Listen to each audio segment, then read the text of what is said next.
अस्सलाम वालेकुम। हम इस वीडियो में सेल्यूलर रेस्पिरेशन के बारे में आज बात करेंगे, जो सुनने में बहुत ही कोई मज़ेदार चीज़ लगती है, लेकिन असल में ये सिर्फ एक बायोकेमिकल अमल के बारे में है, जो उन चीज़ों को ले सकता है जो हमें खाने से मिलती हैं और फिर इनको तब्दील कर देता है मुख्तलिफ़ किस्म की तवानाई में, जिसको हम इस्तेमाल कर सकते हैं मुख्तलिफ़ चीज़ें करने के लिए, जैसे भागना, दौड़ना और अपने जिस्म के दर्जा हरारत को बरकरार रखना और जिस्म के हीमोस्टेसिस को भी बरकरार रखना। इस वीडियो में हम सिर्फ एक जायजा लेंगे। तो शुरू करते हैं रेस्पिरेशन की कीमियाई इक्वेशन से। और ये कुछ ऐसे इकदामात का सिलसिला है जिसको अगर आप मजमूई तौर पर देखें तो आप शुरू कर रहे हैं ग्लूकोज से। यहाँ पे ऑक्सीजन को इस्तेमाल करते हुए, और इसी वजह से हमें सांस बहुत जोर से लेनी पड़ती है अपने सेल्यूलर रेस्पिरेशन के लिए, और फिर ये पैदा करेगा थोड़ा कार्बन डाइऑक्साइड भी, और इसकी भी हमें ज़रूरत होती है एक्सेल करने के लिए, यानी सांस छोड़ने के लिए, थोड़ा पानी और थोड़ी तवानाई। अब वो तवानाई जो है वो हीट की शक्ल में होती है, जिसकी वजह से हम अपने जिस्म का दर्जा हरारत बरकरार रख सकते हैं, ख़ास तौर पर अगर बाहर ठंड हो, और ये एटीपी की शक्ल में भी होती है। अब शायद आप सोच रहे होंगे कि ये एटीपी क्या है, और इस सवाल का जवाब देने से पहले मैं आपको एटीपी की एक तस्वीर दिखाऊंगी और साथ में ग्लूकोज की एक तस्वीर भी। अब आपको ये स्ट्रक्चर्स याद करने की ज़रूरत नहीं, लेकिन जो यहाँ पर हो रहा है वो ये कि जैसे जैसे आप ग्लूकोज के बॉन्ड्स को तोड़ते हैं और मजबूर कर देते हैं इसके कॉन्स्टिट्यूएंट्स को दूसरी चीज़ों के साथ बॉन्ड्स बनाने में, तो तवानाई रिहा होती है, और इस तवानाई को इस्तेमाल किया जा सकता है स्टेक करने के लिए। इसको एडीपी के नाम से जाना जाता है, जिसके 2 फॉस्फेट ग्रुप्स होते हैं, और इस पे एक तीसरा फॉस्फेट ग्रुप डाल दिया जाता है ठीक यहाँ पर। अब शायद आप पूछें कि ये मुफीद कैसे है, ये ज़्यादा तैयार शुदा तवानाई की शक्ल कैसे है जिसको इस्तेमाल किया जा सके। तो जैसे जैसे अब आगे बढ़ते हैं हम, और आगे बढ़ते चले जाएंगे बायोलॉजी समझने में, आप देखेंगे कि एटीपी मॉलिक्यूल्स जो ऐसे दिखते हैं इस फॉस्फेट को खो देते हैं और इसको इजाज़त या मौका देते हैं दूसरी चीज़ों से बॉन्ड करने में, और इससे तवानाई रिहा होगी, इससे मसल्स को ताकत मिलती है और दूसरे बायोलॉजिकल अमल को ताकत मिल सकती है। अब जो इसके इकदाम हैं, इनको समझने के लिए हम एक सेल के साइटोसोल से शुरू करेंगे, जहाँ पे एक अमल होता है जिसको ग्लाइकोलिसिस कहते हैं, और ग्लाइकोलिसिस का मतलब है ग्लूकोज का टूटना। मैं इसको यहाँ लिख देती हूँ, ग्लाइकोलिसिस। और ये करता ये है कि ये हर ग्लूकोज के मॉलिक्यूल को तोड़ देता है 2 मॉलिक्यूल्स में, जिनको पायरुवेट कहते हैं। अब ये अमल अकेले में ही बनाना शुरू कर देता है थोड़े से एटीपीज, और ये एक और तरह के मॉलिक्यूल्स बनाने में मदद करता है जिसको NADH कहते हैं। और ये सब सुनने में बहुत ज़्यादा पेचीदा लग रहा होगा, लेकिन आपके पास एक मॉलिक्यूल होगा जिसको NAD+ कहते हैं। अगर आप देखना चाहते हैं कि ये दिखने में कैसा होता है, तो वो कुछ इस तरह का होता है। एक बार फिर ज़्यादा तफसील में उलझने की ज़रूरत नहीं। यहाँ एक बात काबिल तवज्जो है कि NAD से मुराद है निकोटीनामाइड एडेनिन डाइन्यूक्लियोटाइड, और हमें ये भी पता है कि ATP से मुराद है एडेनोसिन ट्राइफॉस्फेट। तो आपके पास बड़े मिलते जुलते मॉलिक्यूलर अज्जा हैं जो बायोलॉजी में मुख्तलिफ जगहों पर नज़र आ रहे हैं। और शायद आप एक और चीज़ देख सकें कि एडेनोसिन DNA की तश्कील में भी शामिल है। तो एक बार फिर ये मॉलिक्यूल्स को ढाल लिया जाता है और फिर ये इस्तेमाल होते हैं बहुत सी मुख्तलिफ जगहों पर। तो अब अगर वापस चलें अपने सेल्यूलर रेस्पिरेशन के सफ़र में, अगर आप NAD+ मॉलिक्यूल में 2 हाइड्रोजन प्रोटॉन्स शामिल करें और 2 इलेक्ट्रॉन्स, ये रिड्यूस हो जाएगा NADH में। और याद रखें कि रिडक्शन इलेक्ट्रॉन्स के बढ़ने को कहते हैं, जो यहाँ पे हो रहा है। और जिस वजह से ये 2 इलेक्ट्रॉन्स काफ़ी दिलचस्प हैं वो ये कि NADH में ये काफ़ी ज़्यादा तवानाई की हालत में होते हैं, और जैसा कि हम देखेंगे कि ये काबिल होते हैं मॉलिक्यूल्स के पास जाने में, और कम से कम तवानाई की हालत में ये काबिल होते हैं बड़ी मुफीद चीज़ें करने के लिए, जो आखिरकार ATP बनाने में काम आता है।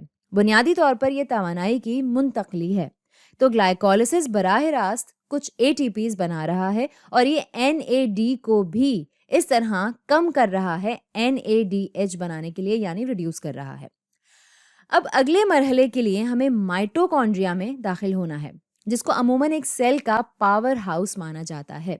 यहाँ अब हमारा पायरोवेट दाखिल होगा माइटोकॉन्ड्रियल मैट्रिक्स के अंदर यहाँ पर, और ये वो जगह है जहाँ पे सिट्रिक एसिड साइकिल पेश आती है। और सिट्रिक एसिड साइकिल पायरोवेट का एक डेरिवेटिव इस्तेमाल करेगी जो हमें ग्लाइकोलिसिस से मिला था। इसको एसिटाइल कोलाइन कहते हैं। मज़ीद तफसीलात की अभी ज़रूरत नहीं है, लेकिन ये तब्दीलियों की एक सीरीज से गुजरने वाला है, और जिस वजह से इसको एक साइकिल कहते हैं वो ये कि कुछ मॉलिक्यूल्स हैं जो रिएक्ट करते हैं एसिटाइल को ए के साथ, और फिर तब्दीलियों की सीरीज के बाद वापस आ जाते हैं जहाँ से वो शुरू करते हैं। और इसको सिट्रिक एसिड साइकिल इसलिए कहते हैं क्योंकि इनमें से एक इंटरमीडिएरी है सिट्रेट। लेकिन ये अमल भी एक बार फिर कुछ एटीपीज बराह रास्त बनाता है, लेकिन ये ज़्यादा NADH भी बनाता है, और ये एक मॉलिक्यूल के साथ भी बहुत ही मिलती जुलती चीज़ करता है।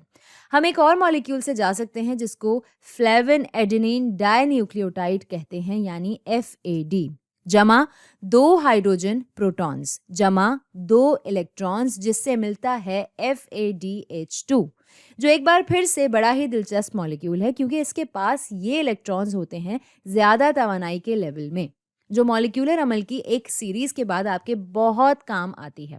आप तवानाई को मुंतकिल करने के काबिल हो जाते हैं। तो जब आपके पास कुछ ATPs आ जाते हैं और कुछ NADHs और FADHs, तो आप जाते हैं एक ऐसी चीज़ में जिसको इलेक्ट्रॉन ट्रांसपोर्ट चेन कहते हैं। और बुनियादी तौर पर ये वो जगह है जहाँ इलेक्ट्रॉन्स जाते हैं एक ज़्यादा तवानाई की हालत या स्टेट से, और फिर वो मुंतकिल होते हैं एक मॉलिक्यूल से दूसरे मॉलिक्यूल में, इस मेम्ब्रेन के साथ साथ यहाँ पर। और जैसे जैसे ये करते हैं, जिन प्रोटीन्स के साथ ये इंटरैक्ट कर रहे होते हैं या बातचीत कर रहे होते हैं, वो काबिल हो जाते हैं हाइड्रोजन प्रोटॉन्स को पंप करने में माइटोकॉन्ड्रिया की इस इंटर मेम्ब्रेन स्पेस में। और फिर इन हाइड्रोजन प्रोटॉन्स का कॉन्सेंट्रेशन ग्रेडियंट वो एक और एंजाइम के ज़रिए रिहा की जाती है, जो असल में काबिल होता है असल ATP बनाने के। अब मैं जानती हूँ कि सब कुछ बहुत ज़्यादा पेचीदा लग रहा होगा, लेकिन ये सिर्फ एक जायज़ा है। मैं जानती हूँ आपके पास बहुत सवालात भी होंगे, जैसे मेरे पास थे जब मैंने ये पहली बार सीखा था। लेकिन जो अहम बात है यहाँ पर समझने की वो ये कि ग्लूकोज स्टोर करता है तवानाई, लेकिन हम इसको बराह रास्त इस्तेमाल नहीं करते। हमें सेल्यूलर रेस्पिरेशन से गुजरना पड़ता है इसको ग्लूकोज से ATP में तब्दील करने के लिए, जो कि सेल्स ज़्यादा आसानी से इस्तेमाल करते हैं। अब ये जो मुख्तलिफ इक़दाम हैं, ये हीट भी पैदा करेंगे जैसे जैसे तवानाई रिहा होगी, जो कि फ़ायदेमंद हो सकती है एक सेल के लिए। अब एक आखिरी पॉइंट, आप शायद कहें कि ग्लूकोज तो सिर्फ एक किस्म है खाने की, तो कार्बोहाइड्रेट्स बने होते हैं शुगर्स की चेन से, जैसे कि ग्लूकोज। और अगर हम प्रोटीन और फैट जैसी चीज़ों के बारे में सोचें जो तवानाई के लिए इस्तेमाल की जा सकती हैं, वो एडेप्ट की जा सकती हैं और दाखिल होती हैं सेल्यूलर रेस्पिरेशन के मुख्तलिफ मरहलों में, लेकिन किसी एक वक्त पर आपके पास बहुत ही मिलता जुलता अमल होगा। अब एक आखिरी पॉइंट ये है, हमने ग्लूकोज की काफ़ी बात की कि जब वो ग्लाइकोलिसिस के अमल में दाखिल होता है और फिर पायरोवेट में दाखिल होता है माइटोकॉन्ड्रिया में, लेकिन ऑक्सीजन का क्या? एक इनपुट के तौर पर इसका क्या काम होता है? तो ऑक्सीजन असल में इलेक्ट्रॉनिक एक्सेप्टर है, इलेक्ट्रॉन एक्सेप्टर है जो इलेक्ट्रॉन ट्रांसपोर्ट चेन के आखिर में होती है। और ना कि सिर्फ वो इलेक्ट्रॉन्स को एक्सेप्ट कर रहा है, वो हाइड्रोजन प्रोटॉन्स को भी एक्सेप्ट कर रहा है। तो ऑक्सीजन एक इनपुट है इलेक्ट्रॉन ट्रांसपोर्ट चेन में दाखिल होने का, और जब इसको एक बार वो इलेक्ट्रॉन्स मिल जाते हैं और वो हाइड्रोजन प्रोटॉन्स, तो आप तसव्वुर कर सकते हैं कि आउटपुट क्या होगा। आप कुछ ऑक्सीजन शामिल करें कुछ हाइड्रोजन प्रोटॉन्स और इलेक्ट्रॉन्स में, तो आपको मिलता है पानी, H2O। आपको ये आउटपुट मिलेगा, ये यहाँ पर। और फिर कार्बन डाइऑक्साइड का क्या? तो कार्बन डाइऑक्साइड एक आउटपुट होगा सिट्रिक एसिड साइकिल का। तो उम्मीद है कि सेल्यूलर रेस्पिरेशन समझने में ये वीडियो आपके लिए बहुत कारआमद साबित होगी।